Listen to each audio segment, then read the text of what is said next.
Hello, my nomies, I'm back with 7 things that I don't like about the LG G4, because last week I posted the 7 things I like about the LG G4. It's all about balance. And before I get into this, let me kindly remind everybody that I'm biased.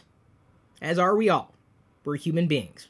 It's what we do. And what might be right for you may not be right for some. A man is born. He's a man of means. Then along come two, they've got nothing but their genes. The first thing I didn't really like about the LG G4 was the logo up front. I really don't mind the LG logo outright, it's just that I really don't want to see it on the front of my LG devices. I kinda have a problem with certain logos in certain places. The next thing I didn't like about the LG G4 was one of its hallmark features, and it's less about the issue I had with the device and more of an issue with myself and muscle memory. When it comes to changing the volume or power state of a device, I'm used to checking the side or top of a device, not the back. So again, if you're used to that, that's good for you. I'm not used to it, and so it's kind of different, and not necessarily in a good way. I know, this quote-unquote problem could probably resolve itself if I tested fewer devices. The third thing I didn't like about the LG G4 is that I couldn't remove every single one of LG's customizations in software. Admittedly, they didn't really get in the way and weren't necessarily heavy-handed, and I know that I could replace the launcher with another one.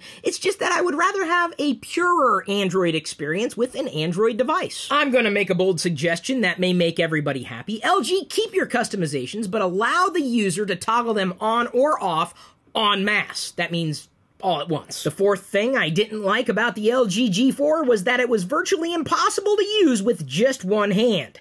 That's probably more of a hand shortcoming on my part than an LG G4 shortcoming. Still, it was something that I didn't like. I'm not slagging the device for what it is. Do I really need to repeat the lyrics for different strokes at this point? The fifth thing that I didn't like about the LG G4 was any amount of default app duplication. I'm looking at you, duplicate gallery app. Google already has an amazing photo management tool. Why would you duplicate the effort, LG? Use those resources for making other amazing things. The sixth thing that I didn't like about the LG G4 is this guy. Seriously, sometimes there was a bit of UX confusion. UX short for user experience. As you can see, it's one screen with 2 back buttons. Which one does what? UX is amazing when it doesn't confuse. Some may find the UX confusion a minor annoyance, but I notice anything that causes me any amount of frustration. The seventh thing that I didn't like about the LG G4 was the fact that they used a different app updater for their own apps rather than Google Play. That just creates potential confusion on the user's part, and that's not the user's fault. Where are they supposed to update their software? In this app or the other app? And the wrong answer is whatever app says there's an update available. That's just opening the door for problems. LG, just put your apps in the App Store and push people to Google Play.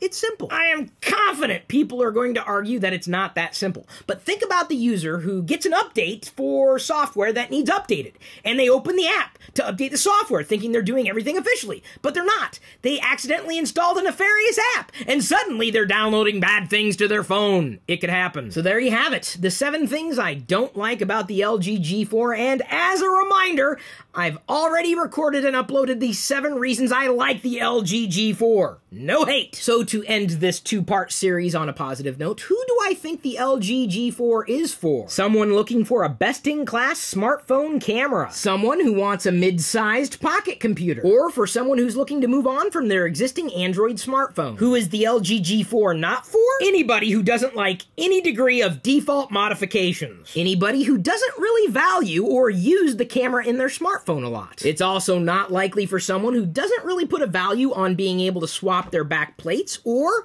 remove their battery. Thanks again for taking the time to watch more than one of the videos that I've done before you judge me, but at this point I'm going to leave you and everybody else to your own devices.